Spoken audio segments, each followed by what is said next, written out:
우리 사도신경으로 신앙 고백하심으로 5월 4일 수요일 새벽 기도회를 시작하도록 하겠습니다. 전능하사 천지를 만드신 하나님 아버지를 내가 믿사오며 그 외아들 우리 주 예수 그리스도를 믿사오니 이는 성령으로 잉태하사 동정녀 마리아에게 나시고 본디오 빌라도에게 고난을 받으사 십자가에 못 박혀 죽으시고 장사한 지 사흘 만에 죽은 자 가운데서 다시 살아나시며 하늘에 오르사 전능하신 하나님 우편에 앉아 계시다가 저리로서 산 자와 죽은 자를 심판하러 오시리라. 성령을 믿사오며 거룩한 공회와 성도가 서로 교통하는 것과 죄를 사하여 주시는 것과 몸이 다시 사는 것과 영원히 사는 것을 믿사옵나이다. 아멘.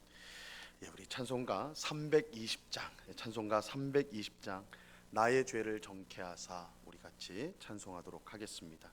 찬송가 320장 이전 통일 찬송가는 350장 찬송입니다.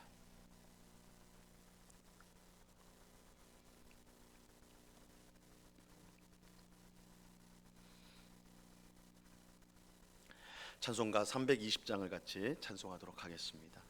나의 죄를 정케하사 주의 일꾼 삼으신 구세주의 넓은 사랑 항상 찬송합니다. 나를 일꾼 삼으신 주 크신 능력 주시고 언제든지 주 뜻대로 사용하여 주소서. 내게 부어 주시려고 은혜 예비하신 주 주의 은혜 채워주사 능력 있게 하소서. 나를 일꾼 삼으신 주 크신 능력 주시고 언제든지 주 뜻대로 사용하여 주소서. 죄의 짐을 풀어주신 주의 능력 크도다. 나를 피로 사신 예수 내 맘속에 오소서.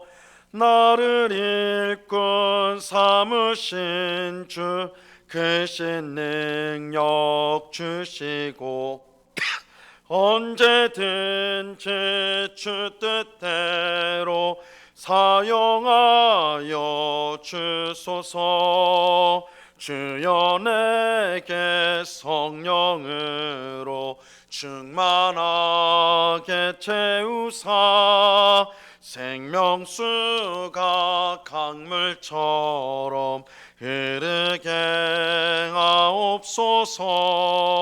나를 일꾼 삼으신 주 크신 능력 주시고 언제든지 주 뜻대로 사용하여 주소서. 아멘. 기도하겠습니다. 참 좋으신 아버지 하나님, 오늘 이 새벽에도 우리를 기도의 복된 자리로 불러주심을 감사합니다. 이 시간에도 우리의 모든 더러운 죄악을 십자가 보혈로 깨끗이 씻어 주시옵소서. 세상에 물든 탐욕에 물든 우리의 마음을 정결하게 하여 주시옵소서.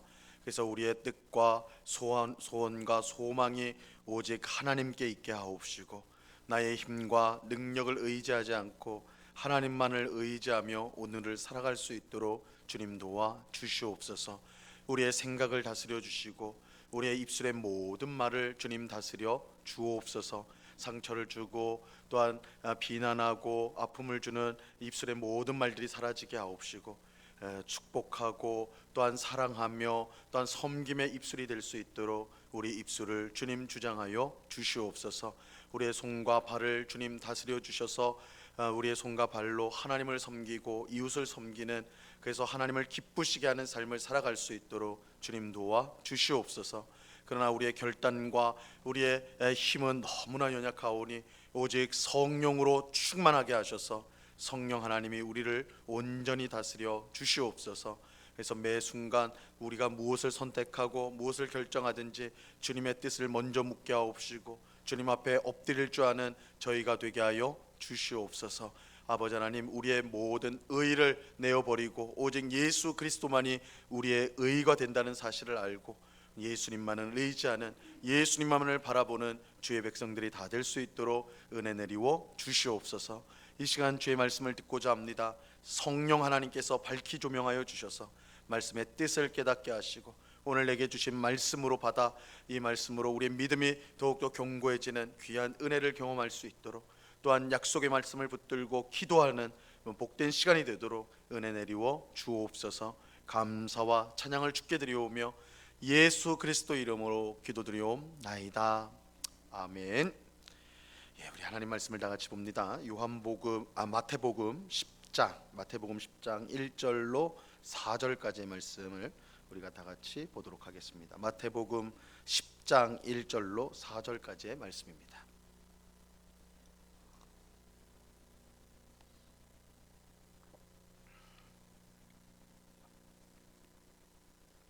마태복음 10장 1절로 4절까지의 말씀을 우리가 한 목소리로 다 같이 읽겠습니다. 시작.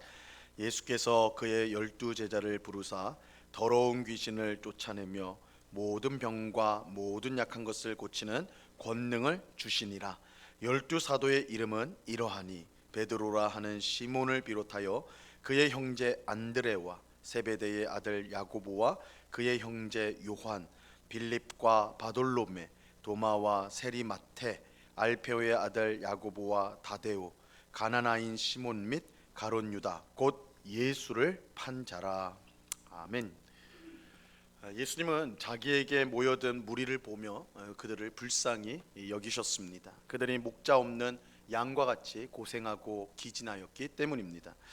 예수님께 모여든 무리는 단순히 몸이 아프고 또 돈이 없어서 힘든 사람들이 아니었습니다. 그것은 눈에 보이는 문제일 뿐이고 진짜 문제는 그들을 인도할 목자가 없었다는 것입니다.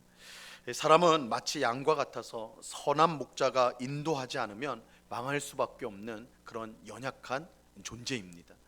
우리는 참 착각하기가 쉬워요. 뭔가 물질적으로 부유하고 내가 하는 일이 잘 되면 내 힘으로 이 세상을 얼마든지 잘 살아갈 것처럼 그렇게 착각을 하는데 사실은 양과 같이 연약한 게 우리의 인생입니다.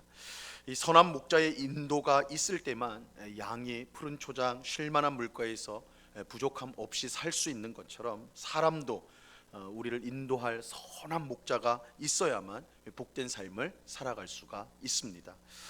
하지만 죄에 빠진 사람은 선한 목자이신 하나님을 잃어버렸습니다. 그래서 목자 없는 양처럼 고생하며 기진할 수밖에 없어요. 하지만 하나님은 에스겔 선지자를 통해, 구약 에스겔 선지자를 통해서 내가 한 목자를 세우겠다, 너희에게 한 목자를 주겠다 이렇게 약속하셨습니다. 에스겔서 34장 23절 말씀에 보면요, 내가 한 목자를 그들 위에 세워 먹이게 하리니 그는 내 종 다윗이라. 그가 그들을 먹이고 그들의 목자가 될지라. 하나님은 목자 없는 양처럼 고생하고 기진하는 죄인들을 위해서 한 목자를 세우겠다, 너희에게 한 목자를 주겠다 이렇게 약속하셨어요. 이 목자는 다름 아닌 내 종 다윗, 하나님의 종 다윗입니다. 이것은 죽은 다윗을 다시 살려보내겠다라는 뜻이 아닙니다. 이 에스겔 선지자가 활동했던 당시는 이미 다윗이 죽은 지 몇백 년이 지난 후였어요. 그러니까 그런 에스겔에게 내가 내 종 다윗을 목자로 다시 세우겠다라고 할 때 다윗은 이미 죽었는데 그러면 죽은 다윗을 부활시켜서 목자로 세우겠다는 말인가? 그런 의미가 아니에요. 이것은 죽은 다윗을 다시 살리겠다는 뜻이 아니라 다윗의 후손인, 하나님께서 다윗에게 언약을 하셨죠. 너의 후손이 영원한 왕위를 갖게 될 것이다. 이렇게 말씀하심으로써 다윗의 후손 가운데 메시아를 보내줄 것을 약속하셨는데, 바로 그 다윗의 자손, 다윗의 후손인 다윗의 자손이 메시아가 그들의 목자가 될 것이다. 너희의 목자가 될 것이다 라고 말씀한 뜻입니다. 하나님께서 에스겔 선지자를 통해 주신 약속은 다윗의 후손으로 오신 하나님의 아들 예수 그리스도를 통해 성취가 되었습니다. 예수님은 선한 목자로서 우리 죄인을 찾아오셨습니다. 요한복음 10장 11절에 보면요, 예수님이 이렇게 직접 말씀하셨어요. 나는 선한 목자라. 선한 목자는 양들을 위하여 목숨을 버리거니와. 하나님께서 에스겔 선지자를 통해서 주신 약속, 내 종 다윗을 너희에게 목자로 주리라, 이 말씀이 예수님을 통해서 성취되었음을 분명히 밝히신 거예요. 내가 선한 목자다. 하나님이 약속하신 선한 목자가 나다. 이렇게 말씀하세요. 예수님은 목자 잃은 양처럼 고생하고 기진하는 우리를 찾아오신 선한 목자입니다. 누구든지 예수님을 믿으면 선한 목자이신 예수님의 보호와 인도 가운데 풍성한 삶을 살아갈 수가 있습니다. 선한 목자이신 예수님이 오심으로 구원의 시대가 열리게 된 것입니다. 그래서 예수님은 지금이 추수의 때다, 추수의 때다라고 말씀하면서, 그러나 추수할 것은 많은데 추수할 일꾼이 없으니 하나님께 추수할 일꾼을 보내달라고 그렇게 기도하라고 제자들에게 말씀하셨어요. 하나님이 약속하신 선한 목자가 이 세상에 왔으니 더 많은 사람이 그에게 올 수 있도록, 와서 구원을 받도록 그렇게 일할 사람이 필요하다라는 것이죠. 오늘 읽은 본문은 추수할 일꾼을 보내주시도록 기도하라라는 말씀과 연관이 되어서, 관련이 되어서 예수님이 12제자, 12사도를 세우는 이야기를 말씀하고 있습니다. 자, 오늘 본문 1절을 보세요. 예수께서 그의 12제자를 부르사 더러운 귀신을 쫓아내며 모든 병과 모든 약한 것을 고치는 권능을 주시니라, 이렇게 말씀하고 있어요. 12제자를 부르셨다. 예수님께서 12제자를 세우셨어요. 그리고 그들에게 더러운 귀신을 쫓아내며 모든 병과 모든 약한 것을 고치는 권능을 주셨습니다. 사실 더러운 귀신을 쫓아내고 모든 병과 모든 약한 것을 고치는 권능은 예수님에게 있죠. 예수님이 계속해서 그 일을 하셨잖아요. 모든 병자를 고치고 귀신을 쫓아내고, 이건 예수님이 지금까지 하신 일이거든요. 예수님은 자신의 권능, 자신이 가지고 있는 권능을 제자들에게 지금 나누어 주신 것입니다. 예수님이 제자들에게 권능을 주신 이유는 그들을 대단한 사람으로 만들기 위해서가 아니었어요. 예수님의 권능이 하나님 나라의 능력을 보여주기 위한 것이듯이 제자들의 권능 또한 사람들에게 하나님 나라의 능력을 보여주기 위해 주어진 것입니다. 우리가 어제 새벽에 살펴본 것처럼 예수님이 행하신 기적은 표적이라고 말씀을 드렸어요. 표적은 하나님 나라를 가리키는 표지판과 같은 것이다. 그래서 이 예수님의 권능이 하나님 나라의 능력을 보여주는 것 같이 지금 제자들에게 주신 권능 또한 하나님 나라를 세상 가운데 보여주기 위한 것임을 알아야 하는 것입니다. 마찬가지로 하나님이 우리에게 주신 여러 권능 혹은 은사가 있습니다. 우리에게 하나님이 능력을 주셨어요. 또한 은사를 주셨어요. 그것이 꼭 귀신을 쫓아내고 모든 병을 고치는 것일 필요는 없습니다. 여기 보면 예수님이 제자들에게 귀신 쫓는 권능과 병을 고치는 권능을 주셨으니까, 야, 우리도 그런 권능을 받게 되는 것인가 이렇게 생각하실지 모르지만, 예수님께서 다양한 은사와 권능을 우리에게 주세요. 어떤 사람은 재물의 은사를 받은 사람이 있고, 어떤 사람은 가르치는 은사를 받고, 어떤 사람은 섬기는 은사를 받고, 어떤 사람은 다스리는 은사를 받습니다. 각양의 은사들이 있고 각양의 능력들이 있어요. 하나님께서 우리 각자에게 맞는 은사들과 능력을 다 주셨습니다. 근데 중요한 것은 무슨 은사를 받았느냐, 무슨 권능이 우리에게 주어졌느냐, 그 종류가 중요한 게 아니라 그 은사를 통해 하나님 나라를 세상 사람들에게 보여주고 있느냐, 세상 사람들에게 하나님 나라의 능력과 그 아름다움과 복됨을 증거하고 있느냐, 전하고 있느냐, 그것이 중요해요. 하나님이 우리에게 주신 권능이나 은사는 하나님 나라를 위해 주신 것입니다. 이것을 알지 못하고 그저 내 이익을 위해서, 나를 위해서만 사용한다면 우리는 삼손과 같은 불행한 결말을 맞을 수밖에 없을 것입니다. 우리가 아는 것처럼 삼손보다 하나님의 권능을 크게 받은 사람도 그렇게 많지 않습니다. 우리 삼손 어렸을 때부터 우리 삼손 이야기 많이 하잖아요. 이 삼손은 정말로 하나님의 큰 권능을 받은 사람이었습니다. 그래서 이 땅에 어떤 사람보다 더 큰 힘을 가진 사람이 삼손이었어요. 엄청난 힘을 가지고 있었죠. 하지만 그는 하나님께 권능을 받아 큰 힘을 소유하고 있었지만 하나님의 뜻보다 자기의 이기적인 욕심을 채우는데 그것을 사용하였습니다. 삼손이 평생 한 것은 여자 뒷공문이 쫓아다니는 거였어요. 그 결과 하나님께 쓰임을 받기는 했지만 삼손이 그렇다고 뭐 자기 그 하나님께 받은 권능을 다 헛되이 쓴 건 아니에요. 하나님은 그런 엉터리 삼손이지만 하나님의 뜻대로 또 귀하게 사용하셨어요. 그를 통해 블레셋을 물리치는 수많은 역사를 일으키시죠.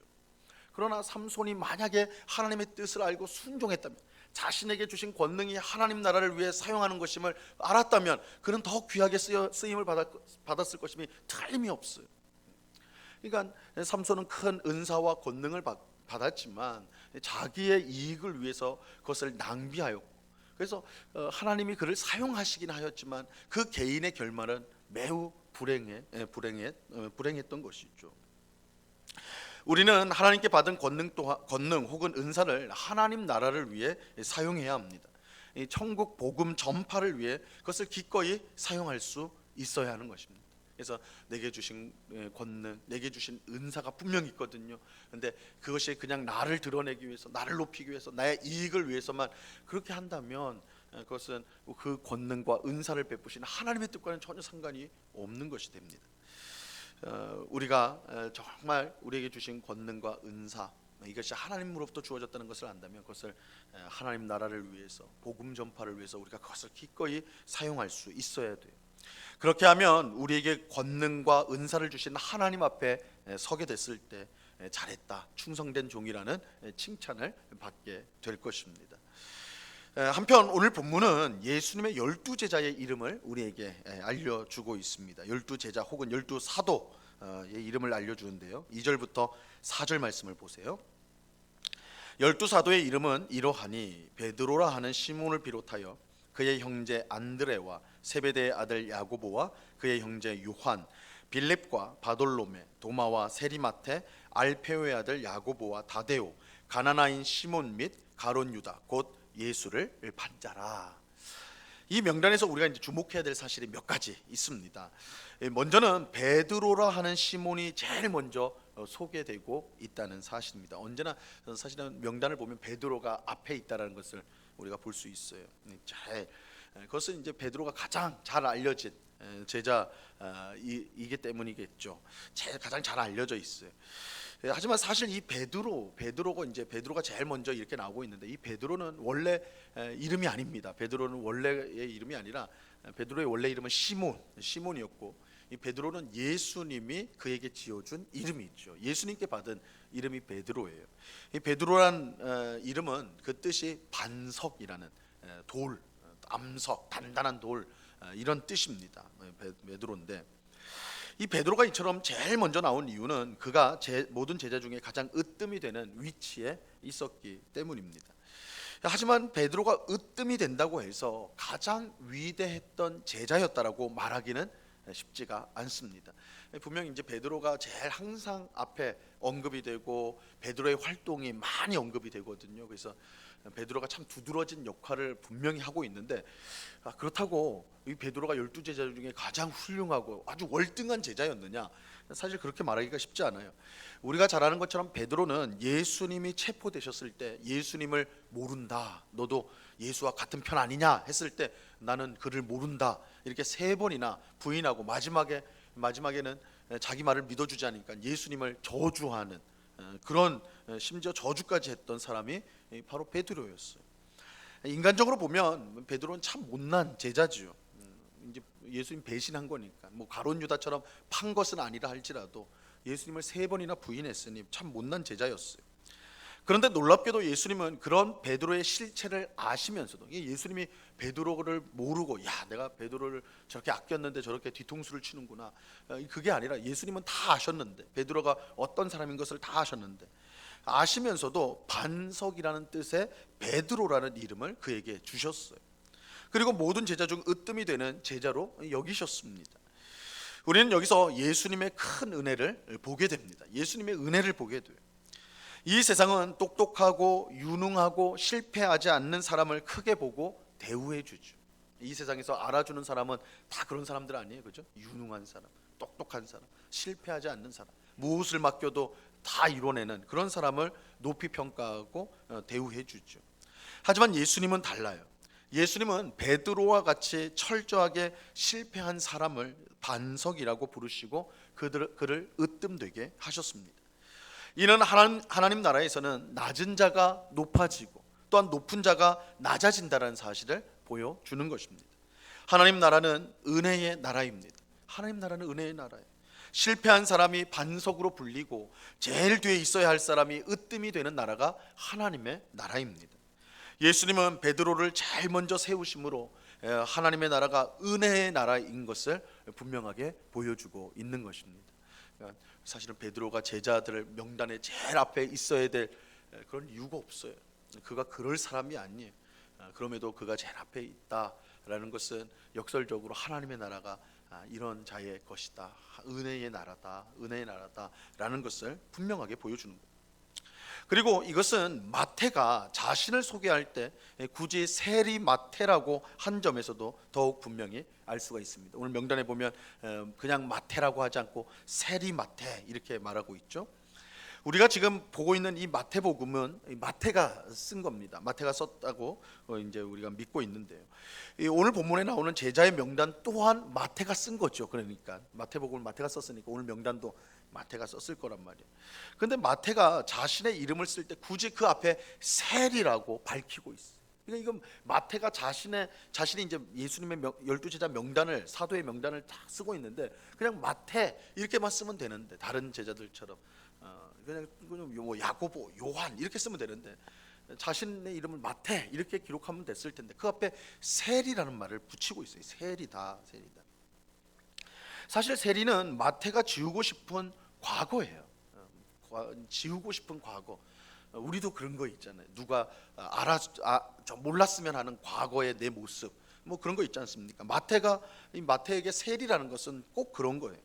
이 세리는 백성이 가장 경멸하는 직업이었고, 세리는 죄인 취급을 받는 사람이었어요. 세리와 죄인, 세리와 창기 이렇게 표현이 되는 것이 세리였어요. 그러니까 세리가 아주 높은 아니면 근사한 그런 직분이나 직업이기 때문에 쓴 게 아니에요. 사실은 이 세리라는 건 굉장히 경멸적인, 그냥 마태라고 하면 될 건데 세리 마태 하면 이 마태가 참 몹쓸 사람이었구나, 아주 악한 사람이었구나 이렇게 평가를 받을 수밖에 없는 거예요. 그러니까 어느 누구도 자신의 이름 앞에 세리라는 것을 쓰고 싶지 않습니다. 근데 마태는 굳이 세리 마태, 자신의 이름 앞에 세리를 썼어요. 그 이유는 세리였던 자신이 지금 예수님의 제자가 된 것이 전적인 하나님의 은혜라는 것을 밝히기 위해서입니다. 그러니까 이런 점에서 우리 성도의 과거, 부끄러운 과거는 하나님의 은혜의 증거가 될 수 있는 거예요. 우리는 지우고 싶고 부정하고 싶은 과거지만 사실은 그 과거가 있기에 하나님의 은혜가 얼마나 큰가가 역설적으로는 증거되는 것이죠. 지금 마태가 하는 일이 그래요. 나 같은 죄인도 하나님이 사랑하셔서 예수님의 제자가 되게 하셨다는 것을 간증하는 거예요. 그러니까 이 단어 우리가 그냥 지나칠 수 있는 단어지만 세리마태라는 거, 이 마태가 지금 이 명단을 쓸 때는 이 세리라는 말을 쓸 때 사실은 기억하기도 싫고 끔찍한 자신의 과거인데 그것을 굳이 쓰면서 그가 하고자 하는 것은 하나님의 은혜를 간증하는 거예요. 나 세리 같은 나도 하나님 나라의 제자로서, 예수님의 제자로 그렇게 삼아주신 그 하나님의 놀라운 은혜, 나 같은 죄인을 이렇게 구원하시고 나 같은 죄인을 일꾼으로 쓰시는 그 하나님의 은혜, 그것을 지금 간증하고 있는 거예요. 우리는 세리마태라는 이름을 통해서 이 하나님의 나라가 얼마나 은혜로운 나라인가를 분명하게 볼 수가 있습니다. 또 주목해야 될 제자가 있는데 4절에 나오는 가나나인 시몬이라는 제자예요. 가나나인 시몬. 어떤 학자들은 여기 나오는 이 가나나인이 이 폭력을 통해서 하나님 나라를 이루려고 했던 열심당을 뜻한다라고 주장을 합니다. 이 가나나인이 그 뜻이 열심, 아주 막 뭐라고 할까요? 아주 막 뭔가를 아주 뭘 이루려고 막 온갖 수단과 방법을 가리지 않고 뭐 열심을 갖고 막 임하는 그런 뜻이거든요. 그래서 이제 이것이 열심당을 뜻한다. 열심당을. 이 열심당에 속한 사람들은 로마 제국과 거기에 빌붙은 종교 지도자들을 공격함으로써 하나님 나라를 세우려고 했던 사람들입니다. 그러니까 당시에 많은 사람들이 여러 가지 방식으로 이제 로마 제국에 맞서면서 이스라엘을 회복하기를 원했는데, 어떤 사람들은 성전 회복을 통해서, 어떤 사람들은 성경 말씀, 바리새인들은 율법 말씀의 회복을 통해서. 근데 이 열심당원들은 아주 현실적이면서 굉장히 폭력적인 것이죠. 그래서 이스라엘을 방해하는 적들은 다 죽여야 된다는 거예요. 테러리스트 다 죽임으로써 나라를 되찾아야 된다, 하나님 나라를 세워야 된다, 이런 사람들이 열심당원이었어요. 아마도 예수님이 십자가에서 죽으실 때에 양옆에 십자가에 달린 사람들 있잖아요. 그들을 성경은 강도라고 하는데, 이 강도라는 말이 아마 이 열심당원을 가리켰을 가능성이 많아요. 왜냐하면 일반적으로 사람을 죽인 살인자들을 중형에 처하긴 하지만, 십자가형은 훨씬 큰 죄를 지은 사람들에게 주어지는 것이거든요. 가령 나라의 반역죄들. 그러니까 그 강도들이 단순히 그냥 길거리에서 사람을 죽인 그런 사람들이 아니라 열심당원으로서 로마 제국에 반역을 했던 사람들이었을 가능성이 매우 높습니다. 그래서 이 열심당원들이 이제 그렇게 이제 하나님 나라를 아주 과격하게 세우는 사람들이 이제 열심당원이었어요. 그런데 바로 그런 사람 중 하나인 시몬, 가나나인 시몬, 열심당원인 시몬이 예수님의 제자가 되었어요. 이건 정말 놀라운 일이에요. 왜냐하면 여러분, 예수님의 가르침은 어떤 가르침입니까? 오른편뺨을 치는 사람에게는 어떻게 하라고 그래요? 왼편을 대라고 하는 거예요. 이 열심당원은 오른편 치는 사람이 있으면 죽이라 그런 거예요. 그런 적들은 죽여야 된다, 이런 생각을 가지고 있는데, 예수님은 왼편을 대라, 이렇게. 원수를 열심당원들은 원수는 죽여야 된다 이러는데, 예수님은 원수를 사랑해라. 이 완전히 가르침이 완전히 반대잖아요, 그죠?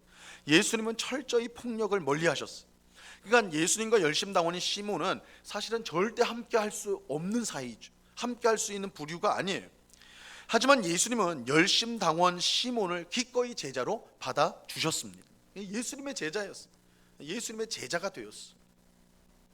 예수님은 누구든지 회개하면 원래 그 사람이 어떤 사람이었는지 상관없이 받아주세요. 어떤 사람이 상관없어요. 회개하면, 돌이키면 예수님은 그 사람을 받아주세요. 예수님의 은혜는 우리의 죄악보다 언제나 커요. 그렇게 가난한 시몬은 예수님의 제자가 될 수 있었던 것입니다. 그래서 우리가 예수님의 제자 목록을 보면서 우리 같이 생각하면, 야, 예수님 하나님의 아들이 뽑은 제자들이니까 얼마나 엘리트들이고 얼마나 능력이 있었겠는가. 근데 사실 그게 아니라 굉장히 부족하고 어떻게 보면 완전히 다른 사람들. 근데 공통점이 있죠. 예수님의 은혜로 제자가 되었다는. 그러니까 하나님의 나라는 은혜의 나라예요. 은혜의 나라. 오늘 우리 또한 예수님의 은혜로 그의 제자요 성도가 된 줄로 믿습니다. 우리는 베드로처럼 세상의 유혹에 넘어질 때가 많습니다. 세상의 바람이 부는 대로 움직이는 그런 갈대처럼 그렇게 흔들릴 때가 많죠.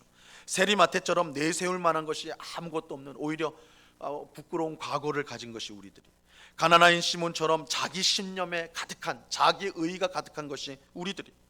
하지만 예수님은 그런 우리를 은혜로 받아 주셨습니다. 그의 사랑받는 제자와 성도로 삼아 주셨습니다.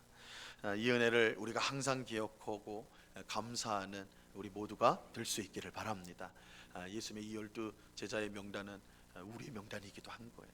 이 은혜로 받아들인 이 제자들, 은혜로 세운 제자들, 마찬가지 은혜로 오늘 우리를 불러주셨고 우리를 복된 성도로 삼아주셨다.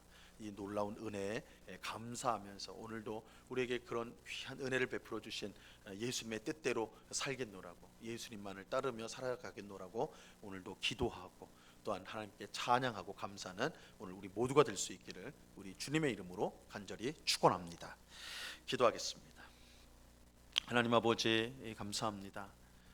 주님께서 추수의 일꾼들로 12 사도 제자를 세우신 이야기를 살펴보며, 또한 그 12 제자들이 능력이 뛰어나서 세상적으로 자랑할 것이 많아서 제자가 된 것이 아니라, 오히려 하나님의 은혜, 예수님의 은혜가 아니면 살 수 없는 그런 연약한 존재였다라는 사실, 그러므로 그들을 통하여 하나님의 나라가 은혜의 나라라는 것을 우리에게 말씀하시는 것을 우리가 말씀을 통해 깨닫습니다. 우리가 듣게 됩니다. 주님, 우리가 예수님의 은혜로 예수님을 믿게 되었습니다. 그 은혜로 구원받게 되었습니다. 그 은혜로 예수님의 제자요 성도가 되었습니다. 예수님은 우리 같은 부족하고 연약한 자를 내치지 않고 버리지 아니하시고 오히려 자기 제자요 자기 성도로 우리를 삼아 주셨습니다. 그 예수님의 은혜로 오늘도 우리가 살아가게 됩니다.